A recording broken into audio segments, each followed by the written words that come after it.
आठव असं घेऊच आता आळंदला गेले घेऊच निघाला पाणी निघाला पाणी हा हे का मग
अनंत ब्रह्मांडे उतरे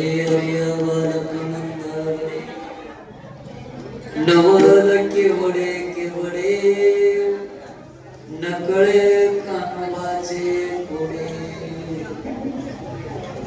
पृथ्वी ज्याने तृप्त केले त्यासे यशोदा भोजन घाली नवल केवडे केवडे नकळे कानोबाचे कोडे विश्वव्यापक कमलापते त्यासे कवळण कडे हो घेते नवल केवडे केवडे नकळे कानोबाचे कोडे तुका म्हणे नटधारे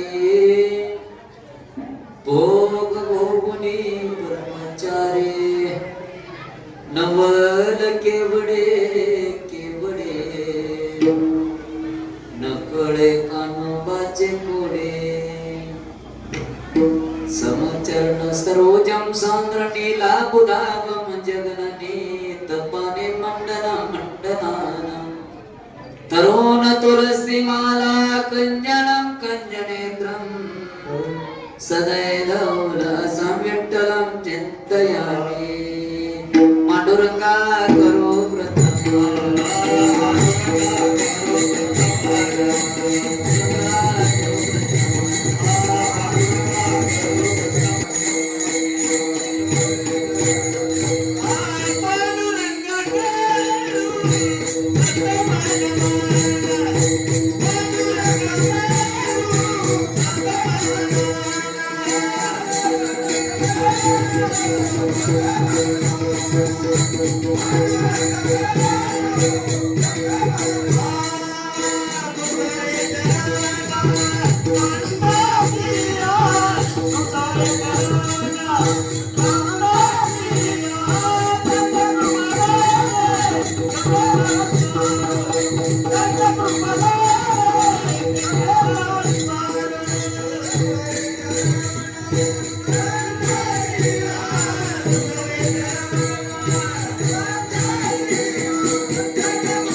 पांडुरंगा करो प्रथम नमन दुसरे चरणा संतांच्या त्यांच्या कृपे दानकतेचा विस्तारो बाबाजी सद्गुरु दास तुझ्या स्त्री संतांची माता चरणावरी साष्टांग हे करी दंडवत विश्रांती पावलो सांभाळा उत्तरे वाढवे अंतरी प्रेम सुख शरण शरणाची हनुमंता तुम्हा आलो रामदूता काय भक्ती त्याच्या वाटा मज दाव्या सुबटा नमो ज्ञानेश्वरा निवृत्ती उद्धारा सुमान देवा ओम नमो ज्ञानेश्वरा करुणा करा दयाळा तुमचा अनुग्रह दातलो पावन झालो चराचरे नमो सद्गुरु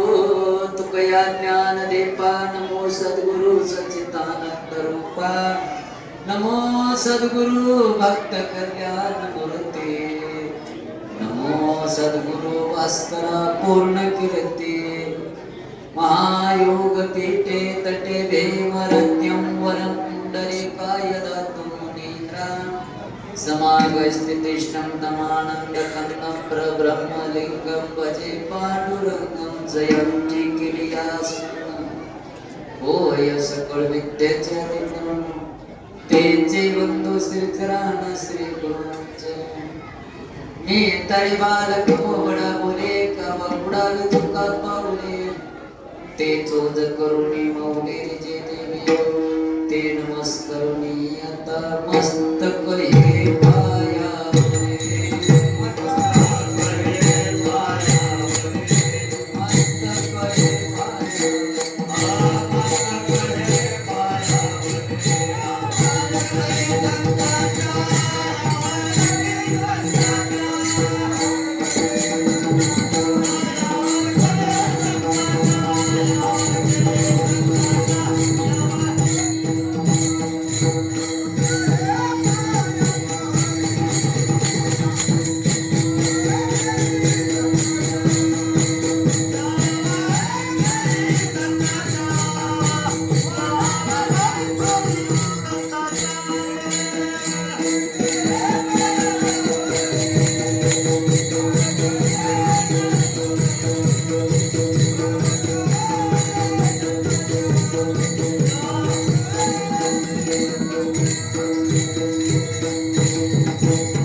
अनंत ब्रह्मांडे उधरी आलिया बालपनंदागरे नवल केवडे केवडे नकळे कानवाचे पुढे अनंत ब्रह्मांडाचा नायक स्वयं जगाला निर्माण करणारा पालन करणारा पोषण करणारा मारणारा तारणारा देणारा घेणारा साधेव पांडुरंग परमात्मा आई रुक्मिणी साहेब यांच्या दरबारामध्ये चालत असलेला अखंड हरिनाम सप्ताह सप्त्यातील आज 8वा दिवस सांगता दिवस काल्याच्या कीर्तनाचा दिवस काल्याच्या कीर्तन सेवेकरता माझ्यासारख्या पामराला या ठिकाणी बोलवलेलं आहे आज कीर्तन रूपी सेवेकरता जो निवडलेला अभंग आहे श्री संत शिरोमणी जगतवंदे जगदभूषण जगद्गुरु तुकोबराय यांचा 5 चरणाचा 4092 मधला सर्वांच्या पाठातला सर्वांच्या परिचयातला सर्वांच्या कान पाठातला असा हा उत्कृष्ट अभंग निवडलेला आहे या अभंगामध्ये श्री संत शिरोमणी जगतवंदे जगदभूषण जगद्गुरु तुकोबराय यांनी अनंत ब्रह्मांडाचा नायक आहे त्या भगवंताचं नवलत्व भगवंताचं नवलत्व असं आहे भगवंत एवढं मोठं भगवंत एवढं लहान जगात कोणी नाही जगतामध्ये भगवंताशिवाय काही चालत नाही सगळी सत्ता त्या देवाच्या हातामध्ये देव जे करतो तोच होईल आपण जे करतो ते कधीच होत नाही भगवंताच्या अंतःकरणामध्ये अनंत ब्रह्मांड या ठिकाणी आहे आणि सगळ्याला निर्माण करणारा तोच देव आहे बोल नका कीर्तन सुरू झाले बोल नका जरा शांत बसा बोल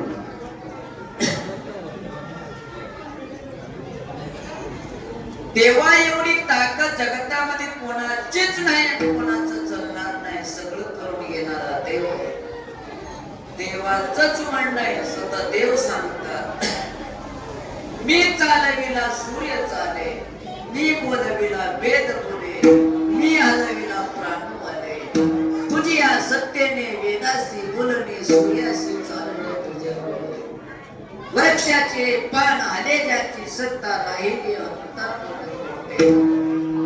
सगळी सत्ता देवाच्या आले देवाजीच्या मना आपलं कोणाचं चालत नाही असं या जगत अभंगाकडे जाण्यापूर्वी अल्पसा पर्याय असते.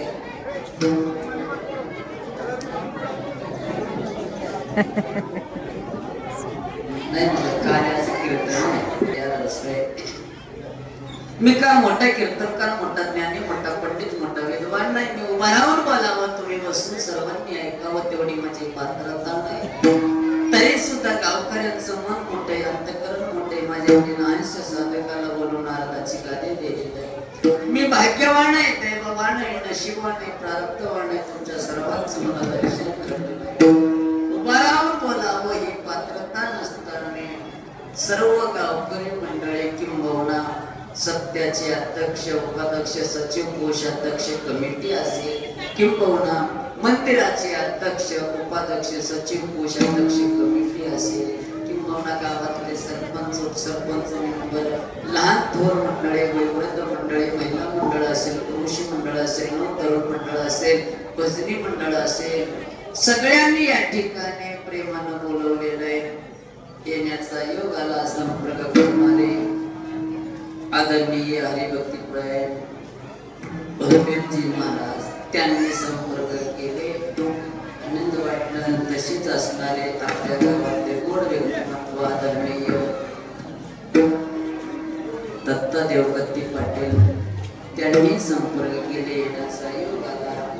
तुमच्या सर्वांचं दर्शन घडलं आणि या ठिकाणी या सत्याला मार्गदर्शक किंवा सत्याचे विनिकरी बाबा असणारे हरिभक्तीपरायण धरणीय गोड व्यक्तिमत्व वारकरी भूषण असणारे हाडमासाचे वारकरी असणारे आमचे गुंडाराव महाराज त्यांची उपस्थिती त्यांना नारदाच्या गादीवर साष्टांग आहे. आणि इकडून असणारे व्यासपीठ सांभाळणारे हाडमासाचे वारकरी गोड व्यक्तिमत्व वागणं गोड आणि भोळा स्वभाव असणारे हरिभक्तीपरायण धरणीय आमचे बालाजी महाराज पडकर त्यांची उपस्थिती त्यांनाही नारदाच्या गाण्यावर साष्टांग दंडवत आहे. आणि आताच गोड चालवलेले हरिभक्तीपरायण धरणीय भजन सम्राट दिगंबर महाराज पडकर त्यांनाही नारदाच्या गाण्यावर साष्टांग दंडवत आहे. आणि तसेच असणारी हरिभक्तीपरायण धरणीय भजन सम्राट खंडेराव महाराज तुम्हाला साष्टांग दंडवत आहे. मृदंग महामुनी मृदंगाचार्य महाराज गोड वाजवतात त्यांनाही नारदाच्या गाण्यावर साष्टांग दंडवत आहे. माझ्या सोबत आलेले या भागामध्ये कुठेही जरी बारकी भागामध्ये कुठेही जरी कीर्तन असेल तर आवर्जून त्यांच्या घरी जातो. त्यांनी आणतात असे आमचे दत्ता भाऊ मोगे कळकर त्यांची उपस्थिती आणि आलेले गोड व्यक्तिमत्व मृदंगाचार्य, गायनाचार्य, प्राध्यापक असणारे आमचे गोविंदरावजी गुरुजी नलवाडे बसवतल्या त्यांची उपस्थिती त्यांनाही नारदाच्या गादीवर साष्टांग प्रभुपाद. बिदर जिल्ह्यामध्ये संशिष्ट नंबर 1 आपल्या या सत्याच्या कार्यक्रमाला चालवतात. 2 कार्यक्रमामध्ये त्यांचं सिस्टम आता चालू आहे. दोन्ही कार्यक्रम सोडून माझं कीर्तन ऐकायला हवेत अशी व्यक्तिमत्व असणारे बाळूदादा केलोकर त्यांची उपस्थिती त्यांनाही साष्टांग प्रभुपाद आहे. आणि आपल्या या कीर्तनासाठी आज 2 चॅनल आलेले आहेत. एक आदरणीय हरिभक्तीपरायण मौली गायत्री युट्यूब चॅनल चे मालक असणारे धनाजी भाऊ जाधव आणि दुसरे असणारे हरिभक्तीपरायण आदरणीय सद्गुरू मनोभावे सेवा यांचे या युट्यूब चॅनलचे मालक असणारे प्रदीप दादा पवार त्या दोघांची उपस्थिती दोघांनी नारदाच्या गादीवर साष्टांग प्रभुपाद आहे. या 2 चॅनलांना आपल्या कर्नाटकामध्ये जेवढे बिदर जिल्ह्यातले एक सप्ते कार्यक्रम होतात अख्ख्या भारत देशामध्ये आपल्या या कर्नाटक केंद्र जिल्ह्यातलं हे परमार्थ सगळ्यांच्या मोबाईलवर नेण्याचं काम त्या दोन्ही चॅनलनं आपल्या भागामध्ये केलेलं आहे. त्यांच्यासाठी सगळ्यांनी मोकळ्या हाताने टाळी वाजवा. दोघांना मी माझ्याकडून विनंती, चांगलं तेवढं टाका, नाहीतर आमचं वाट लागत. गोड व्यक्तिमत्व चला सगळ्यांना नारळाच्या गाण्यावर साष्टांग दंडवत जवळ जवळ 12ला 10 मिनिट कमी आहे. 1 तासभर 1.5 तासभर आपल्याला गोड चिंतन करायचंय. एक अर्धा तास अभंगाचं चिंतन बघू. पुन्हा असणार कृष्ण भगवंताचं चरित्र आपल्याला बघायचंय. कुणाचं नाव राहून गेलं असेल तर सगळ्यांच्या पारून साष्टांग बोटांना घालतो.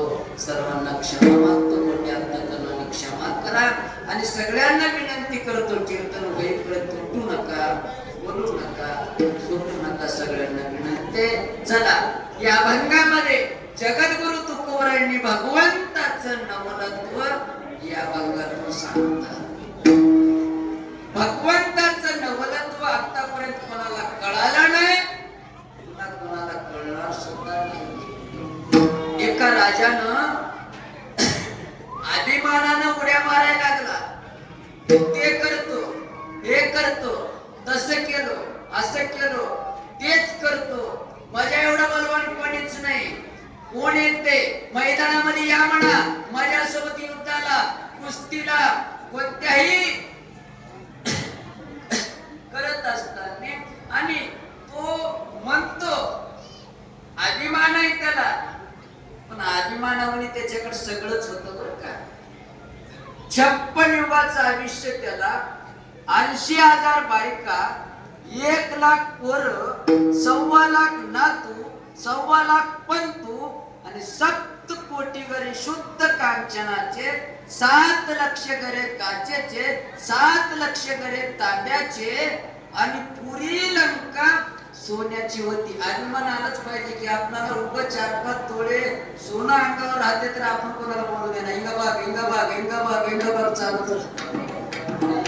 बोटामध्ये चांदीची मुद्द्या घातलंय आणि त्याला घरी बसू वाटत नाही. तर मार्केट मध्ये गेल्यानंतर उगा लोकांना दाखवा म्हणून वांगे कसं बाई, टमाटे कसं, मेथी कसं, तिनं म्हणली बाप उगा बस तू घेईनास न करणास मला माहित आहे. उगा नाही वांगे कसं, टमाटे कसं, आलू कसं, चांदीची अंगठ्या म्हणजे बघा म्हणून. तिनं म्हणली बापू तुझ्या पाया पडतो, उगा पहिला गेल्या काही उगा जा तिकडे बाबा. नाही माय टमाटे कसं, वांगे कसं, भेंडी कसं. त्या बाईच्या पायामध्ये अर्धा किलोचे चांदीचे वाळे होते. त्याला माहितीच नाही. याला त्या बाईनं मध्ये याला दाखवतो इसका टपमण्या उठली म्हणजे मामा ऐक, वांगे 20 रुपये किलो, टमाटे 10 रुपये किलो. पण मला आपल्या खिशातच राहिलेले बरं. 2-4 तोळे आपल्याकडे असते असं असतं. 2-4 तोळे, 1 पाव किलो सोनं, अर्धा किलो, किलो, 2 किलो, 4-5 किलो असं एवढंच किलो आहे का? असलं तर तुम्ही कशाला सांगते. पुरी लंका सोन्याची काय अभिमान असत. आपल्याकडे 3 लाख रुपये याले वर्षाला, नोकरदार 3 लाख रुपये याले वर्षाला आणि पेरणीच्या दिवसामध्ये त्याचे पोट दुखतात. आहेत का असले नोकरदार? चांगले पाया पडत आहे. 33 कोटी देव त्या राजाकडे नोकरी करत होते बिन पगारीच. पगारच नाही.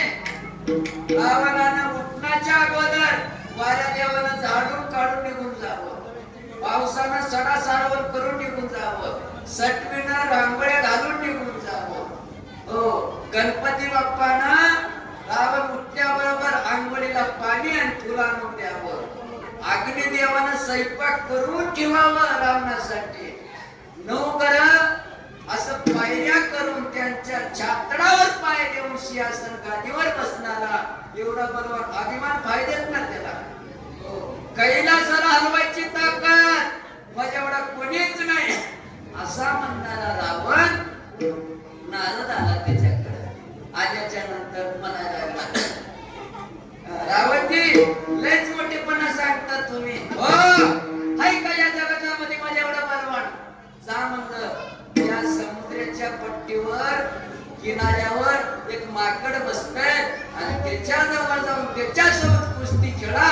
मला कळते तुम्ही किती बलवान. आता जातो उडान मारला आणि तिथे एक माकड बसलं होतं ध्यानस्थ. स्नान केलं ना, ध्यानस्थ बसलेलं. गेला, हे माकडा, अरे डोळे उघड, हे मैदानामध्ये बोलायला तयार नाही. हे माकडा बोलायला तयार नाही. जवळ गेला, असा हलेला. हल्ल्याबरोबर लगेच असणार त्याने डोळे उघडला. त्याला अंतर राग. त्यानं त्या हात तोंडाच्या रावणाला, दशमुखी रावणाला घेतलं, आपल्या बगलामध्ये दाबलं आणि तिथून उडान मारलं. अर्ध्या क्षणामध्ये 7 समुद्रातलं पाणी पाजून घरी आणलं.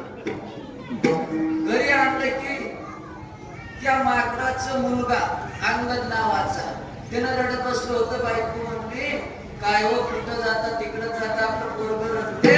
महाराजांना सांगितलं की आपल्या लेकराच्या पाळण्याला 10 तोंडाचं किडा आणून बांधून ठेवा असं म्हणत. असं का रे अंगदा, ये बरं बाळा, म्हणून असं घेऊन वरी उचललं तर यानं गळून पडलं.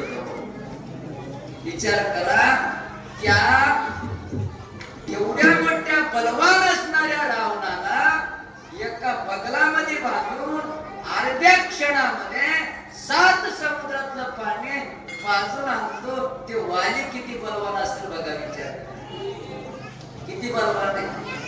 एवढा मोठा बलवानाला अर्ध्या क्षणामध्ये बघता बघता 7 समुद्रातलं पाणी त्याला सोडून द्या. पण तेवढ्या मोठ्या वालीला मारणारा देव किती मोठा असेल विचार करा. हो का नाही? एवढा मोठा देव आहे. देवाच्या समर्पणाची चलत नाही. त्याच्या अंतःकरणामध्ये अनंत ब्रह्मांड भरून येतात. याच्यात नवल नाही. पण तेवढा मोठा देव नंदाच्या घरी लेकरू म्हणून जन्माला आला. म्हणून ते नवलतोय अभंगाच्या पहिल्या. अनंत ब्रह्मांडे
अनंत ब्रह्मांड देवाच्या अंतःकरणात आहे. देवाचं काय नवलत. देव मोठा आहे. देव जगाला निर्माण करणार आहे. देवाच्या मनामध्ये आले तेच करतो. बरोबर आहे. पण त्याच्यात नवलत्व नाही. एवढा मोठा देव असणारा एक नंदाच्या घरी बाळ म्हणून जन्माला आला. किती नवलत्व आहे. अनंत ब्रह्मांडे उतरे हरिया बालक. बघा, तो बालक म्हणून जन्माला आला. किती नवलत्व आहे देवाचं. देव किती मोठं आहे सांगता येत नाही. बघा, 1000 वर्ष रावणाला अंगदाच्या पाळण्याला बांधून ठेवलं आणि त्यांचे ताता असणारे पुलस्त ऋषी 1000 वर्षाच्या नंतर येऊन प्रार्थना केली. वाजेला सोडून दिलं. पुन्हा असणारं ताकद निर्माण केलं. निर्माण केल्याच्या नंतर पुन्हा असणारं अजून त्याला अभिमान आला.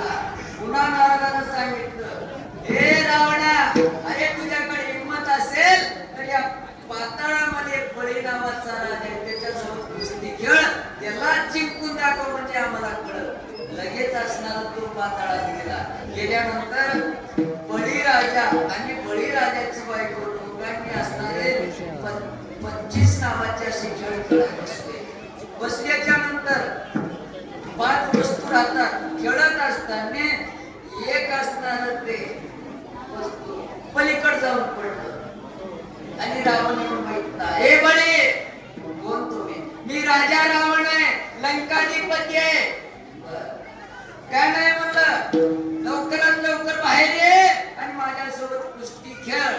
त्याला म्हणलं खेळू बाबा, काही हरकत नाही, पण माझं माझ्या बायकोचं दोघांचं डाव चालू आहे आणि खेळता खेळता अर्धा डाव सोडून येत नाही, फक्त एकच डाव आहे. आम्ही वरी बसून खेळायला लागलो आणि या पलंगाच्या खाली असणार आणि ते चम्मा पडलेलं आहे, ते वस्तू पडलेलं आहे, ते मला आणून दे आणि आमचं डाव झालं की आपण कुठं म्हणजे तिथं जाऊन कुस्ती खेळू. त्यानं म्हणला, मी एवढा मोठा राजा, अरे 33 कोटी देवाला मी बंदी शाळेमध्ये ठेवलं, त्याला बांधून ठेवलं आणि तुम्हाला काम सांगतो तुला कुस्ती खेळायचं आहे ना? हो. त्याच्यासाठी ते दिलं तरच हे डाव होईल ना. त्याने मला देतो असं आपल्या पायाच्या अंगठ्यानं असं ढकलायला बघतात, हल्लं नाही. हाताने काढायला हल्लं नाही. हो. त्याला 20 हात होते, 20 हातानं काढायला बघितला, हल्लं नाही. आणि उचलला, राम सुद्धा हल्लंच नाही. आणि तेवढ्यामध्ये बळी बोलला, काय झालं रावण? अरे दे की. त्यानं म्हणला, हे हलायला बी नाही. अरे येड्या, विचार कर, मी जे वस्तू घेऊन खेळतो ते तुला उचलत नाही आणि माझ्यासोबत काय कुस्ती खेळतोस रे घरी जाऊन. बघा, रावण एवढा बलवान आणि रावणानं ज्या बळीकडे गेलं त्यानं खेळायची वस्तू उचलत नाही, तर ते बळीराजा किती बलवान असं विचार करा. आणि बळीराजाचं सोडून द्या, तेवढ्या मोठ्या बलवान असणारा बळीराजाला एका पायाखाली पाताळामध्ये नेणारा देव किती मोठा असतो विचार करा. देवाचं काही सांगता येत नाही. देवाचं नवलत्व बघा. तुम्हाला बक्षीस देतो मी, बक्षीस. पुढच्या या वर्षीपर्यंत माझ्याकडून 11,000 रुपये घेऊन जा. किती? 11,000. पण कशासाठी देतो ते बी आहे का? मला चांगलं बघा, माझा फोटो काढून घ्या, तुमच्या मोबाईल मध्ये ठेवा. पुढच्या वर्षीपर्यंत, या सप्त्यापर्यंत कुठून बी माझ्यावर एक माणूस आणून दाखवा, 11,000 रुपये घेऊन जा. भेटेल का? कसं निर्माण केलं असं मला वाटतं. विचार आहे का? माणसाप्रमाणे माणूस नाही. एका घरामध्ये एका रक्तात जन्मलेले लोक, कलर एक नाही, कान एक नाही, डोळे एक नाही, आवाज एक नाही, बांधा एक नाही, उंची एक नाही, रुंदी एक नाही. कसं निर्माण केलंय बघा की. आता आमच्या धनाजीराव बसले, त्यांनी जाड आणि पातळ. माझ्याकडे चांगलं बघा, माझ्या अंगावर मांस नाही आणि त्यांच्या अंगामध्ये हाडच नाही. त्यांच्या अंगातले हाड माझ्याकडे आले आणि माझ्या अंगावरचं मांस त्यांच्याकडे गेले. कसं निर्माण केलं असं विचार करा. बघा, भगवंतानी मॉडेल दिलं, हे डोळे दिले, हे कान दिले. आता कानाला एक पडदे कशाला दिले की? ऐकायची यंत्रणा मध्ये आहे का बाहेर आहे? मध्ये आहे. मग हे वरून द्यायची काय गरज होती? गरज होती का? नव्हती. पडदे नसत तर बी ऐकू येते. हो, पण देवाला माहित आहे पुढचं भविष्य. पुढी कलियुगामध्ये टीव्ही निघणार आहे, मोबाईल निघणार आहे, यानं रात्रभर बघणार आहे आणि बघल्यानंतर याची दृष्टी कमी होणार आहे, याला चष्मा लागणार आहे आणि चष्माचे दांडे कुठे अडकाव म्हणून पडते. भगवंताने कान इथंच का दिलं? उगा विचार करा. बगला दिला असलं तर तुम्हाला कीर्तन असं ऐकावं लागत नव्हतं, असं हात बोलत. डोळे पुढेच का दिलंय? मागं दिलं तर पुढून बोलावं लागतं, तर मागून बघावं लागतं. म्हणजे आता टीव्ही बघत असताना कसं जेवण करावं लागतं तो विचार. काय बघतो किती मोठा आहे. हो, काय त्याचं कळणार? कोणालाच कळालं नाही आणि कोणाला कळणार नाही. म्हणून तुकोबराय सांगतात, बाबा तो देव असणारा किती नवलत्व करतो, त्याचं कोड कोणाला सुटलं नाही. अभंगाचं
असणारं भगवंताचं कोड कोणालाच कळालं नाही आणि कोणाला कळू देणार सुद्धा नाही बघा. एवढा मोठा देव आहे. त्यांचं सोडून द्या हो. एखादा जुन्या काळात ते आमची आजी आजोबा तेव्हा जुने माणसं कोड घालत होते. बरं ते कोड घातलं का नाही दिवसभर रात्रभर विचार केला तरी मी ते कोड सुटत नव्हतं आणि तिथंच राहत. बघा की तुम्हाला एक कोड सांगतो. आता गावातले माणसं इथले बरं का कोड ऐका आणि त्याचं उत्तर द्या. हातावर जन्मते उन्हामध्ये वाळते, लग्न झालं नाही पती नाही पण सती जाते. काय सांगा. हातावर जन्मते उन्हामध्ये वाळते, पती नाही पण सती जाते.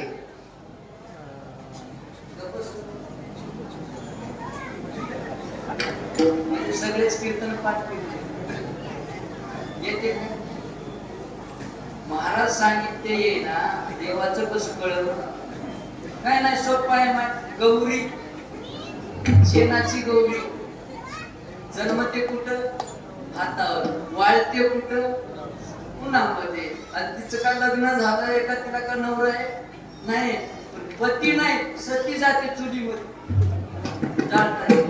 बघा साधारण माणूस सांगलेलं कोड सुटत नाही पण भगवंताचं कोड कसं सुटणार.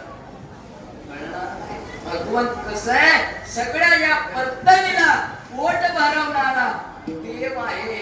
म्हणून आपण चिंता करायचं नाही.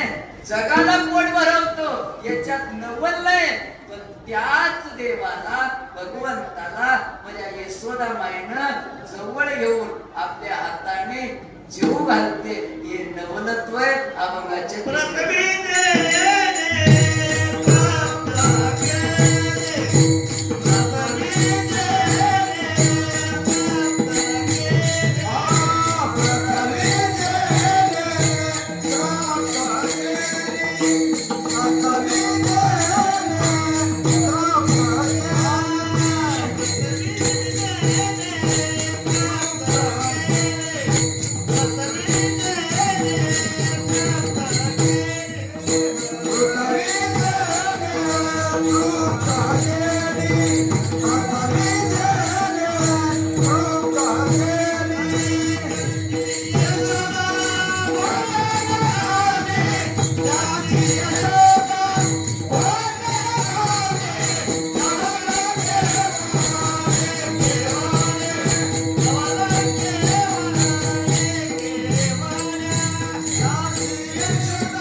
बघा बाळ आईच्या पोटामध्ये वाढतो आणि त्यावेळेस भगवंताने स्तनामध्ये दूध निर्माण करतो.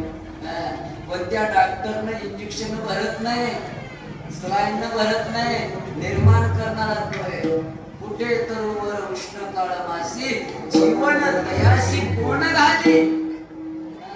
आपल्याला वाटते कस काय कीर्तनाला आला नाहीस बाबा.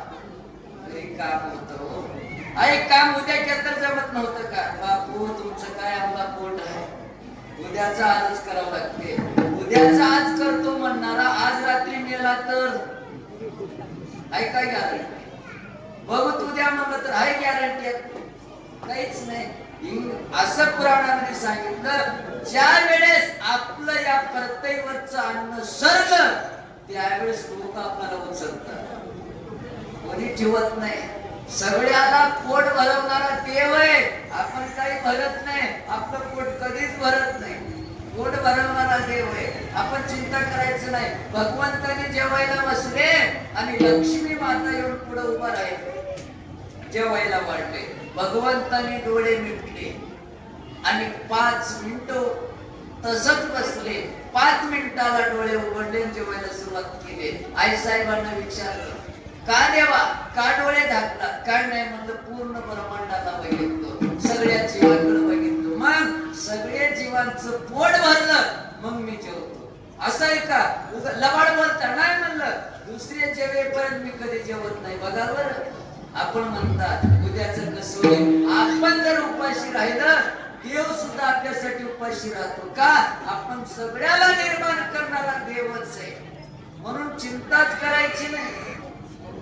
मग लक्ष्मी माताने विचार केली, उद्या बाबा एक मुंगी घेतली आणि काडीच्या पेटीमध्ये मुंगीला ठेवली आणि आपल्यापासून लपून ठेवून टाकले.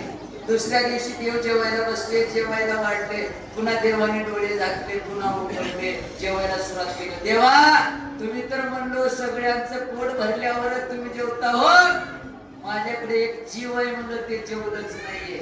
असं का? दाखव बरं. दाखव म्हणल्यानंतर काडीची पेटी काढल्यानंतर त्या मुंगीपाशी सागराचा ढिगारा आहे आणि ते खाल्लं, त्याच्यावर चारा झोपले. विचार करा, आपणाला वाटते बरं का माझ्याशिवाय चालत नाही, मला करावंच लागते, मी आहो म्हणून तर सगळे, मी नसल्यावर काहीच होत नाही, असं आपणाला गैरसमज झालाय. आपण गेल्यावर मी काय रोखत नाही. सगळं करणारा तोच आहे, पोट भरवणारा तोच आहे. म्हणून तुकोबराय सांगतात, कर्तव्य ज्याने तृप्त केली त्यासे यशोदा भोजन झाले. केवढा मोठा देव आहे, जगाला पोट भरवतो, याच्यात नवलत्व नाही, पण त्या देवाला पोट भरवायचं काम माझ्या यशोदा माईनं करते. किती नवलत्व आहे. तर एवढंच नाही, या जगताला व्यापक असणारा भगवंतच आहे. अभंगाचं चौकच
देव नाही ते जागाच कुठं नाही आणि निर्माता सुद्धा देवच आहे.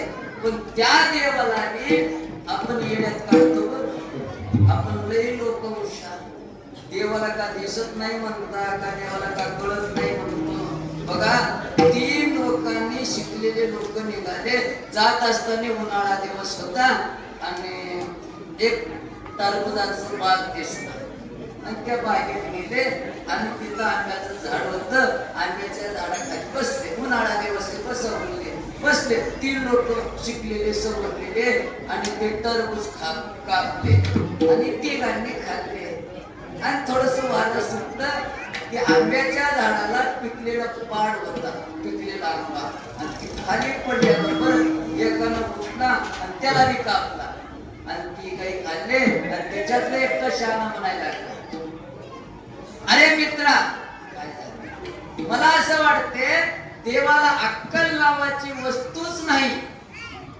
तर मला देवाला अक्कल नाही कस का? विचार कर की तू आपण अगोदर काय खातो? बर त्याचं पेट किती आहे? बारीक आहे. आणि फळ किती आहे? एवढं मोठं आहे.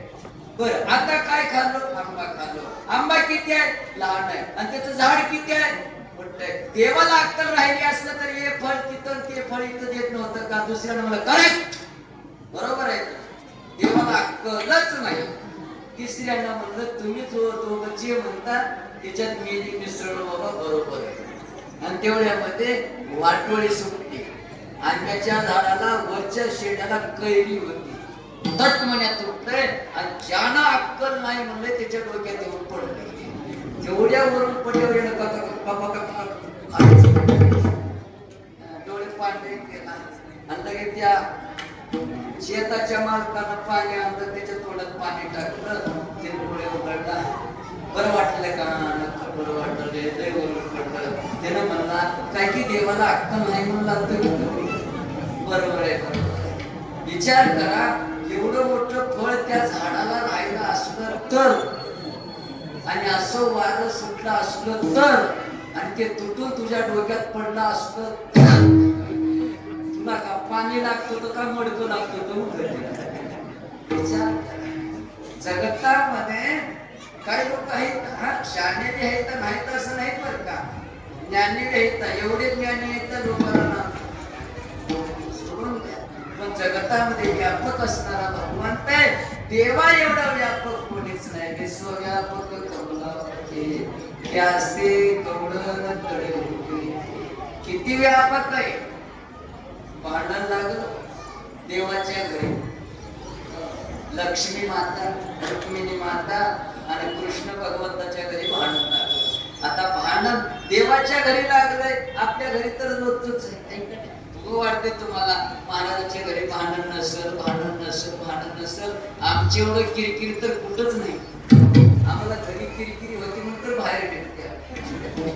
तुम्हाला ते सुद्धा असं कोणी नाही म्हणत. सगळ्या अहो एकानं मित्राला म्हणलं काय रे बाबा, म्हणलं काय तुझं नशीब चांगलं आहे. काय झालं? अरे बाबा 20 वर्ष झालं मी लग्न करतो आणि माझ्या बायकोसोबत माझं रोजच भांडण आहे. एक दिवस सुखाना नाही. अरे अरे अरे अरे तू लई भाग्यवान आहेस, तुला बायको चांगली मिळाली. त्यानं म्हणला येड्या तुझं लई बरं आहे. माझं सांगल्यावर तर काय झालं, तुझ्या घरी भांडण आहे, माझ्या घरी मारामारीच आहे. तर मला मारामारी आहे आणि रोज तर तुम्ही हसता आणि ऐकता की. त्यानं म्हणला येड्या माझ्या बायकोच्या हातात जे मिळालं तिने फेकून मारते. मला लागलं तिनं असते. लागलं लागलं लागलं आणि लागणार गेलं मी असतो. लागलं नाही लागलं नाही. ते सगळ्याच्या घरी असत नाही असत. तसं देवाच्या घरी भांडण लागत. रुसून बसलेली तुम्ही माता. देवाने विचारलं काय झालं? काय नाही म्हणलं आपल्या घरी कार्यक्रम आहे परवा दिवशी. आतापर्यंत सगळ्याला बोलवता पण माझ्या बाहेरच्या लोकांना तुम्ही बोलवणार. असं का बोलवतो? माझ्या बापाला बोलवा. बापाला बोलवा. आता लक्ष्मीचं बाप म्हणजे समुद्र आहे. सांगितलं बरं. नारदाला बोलवलं. सांगितलं बाबा हे पत्र घे माझ्या सासऱ्याकडे जा. कस का हो कार्यक्रमाला बोलवायचं? सासरा समुद्राला बोलवता इथं हो मला बोलवता आणि ते समुद्र आल्यावर एकच सवय तुला काय करायचं जा नारद गेला समुद्राला मंत्रण आलेलं आहे आनंद वाटला आतापर्यंत माझ्या जावयानं मला कधीच बोलवलं नाही आज बोलवलं आनंदाचं आहे समुद्र लगेच निघाला एकटा नाही 7 भावाला घेतला 7 समुद्राला घेऊन निघाला आता समुद्र निघत असताना का गुन्हा येते का झाड घर माणसं लेकरं सगळ्याला घेतला नारदाने बघितलं बाबा येणं आल्याच्या नंतर आमच्या गावाला ठेवूच न पळत आलं देवा तुमचा सासरा सगळ्यालाच घेऊन निघालाय 7 समुद्राला विचार करा घर कोणाचे नाही झाड कोणाचे नाही माळ्याचे माळ हो वाहून चालले बघा ते जर गावात आलं तर कोणता सोयरा घरी राहायला पाण्यामध्ये बुडून मरते बघा बघा देवाने मला चिंता करणं कोणी येतं गावच्या बाहेर देवाने आले समुद्रानंतर समुद्रानं दर्शन घेतलं नारदाने सांगितलं त्या तुमच्या सासऱ्याला कुठे ठेवता देवाने डाव्या मांडीवरच एक केस उपडले आणि सांगितलं त्या केसाकाळी जेवढं छिद्र आहे आणि त्या छिद्रामध्ये सांगितलं सगळ्याला 7 समुद्रांनो चिंता करू नका कार्यक्रम होईपर्यंत या घरामध्ये बसा 7 समुद्र भगवंताच्या एका केसाच्या खालच्या चित्रामध्ये बसू शकते तर भगवंताचं मोठेपणा आपण काय सांगू शकतो किती मोठं आहे सांगता येत नाही विश्वव्यापक असणारा भगवंत आहे पण तेवढ्या मोठ्या देवाला गवळणी कडेवर घेतात आणि घेऊन नाचतात हे किती नवलत्व आहे नवल केवळ नकळे काळोबाचे डोळे कोणालाच कळालं नाही भगवंताचं तुका म्हणे नटधारी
नकडे कानोबाचे कोडे अभंगाचं चिंतन झालं 12:30 वाजले आता आपणाला कृष्ण भगवंताचं चरित्र सांगायचं आहे तत्पूर्वी भजन आहे सर्वांनी हाताने टाळे वाजवून आणि मुखाने सगळ्यांनी देवाचं नाव विठ्ठल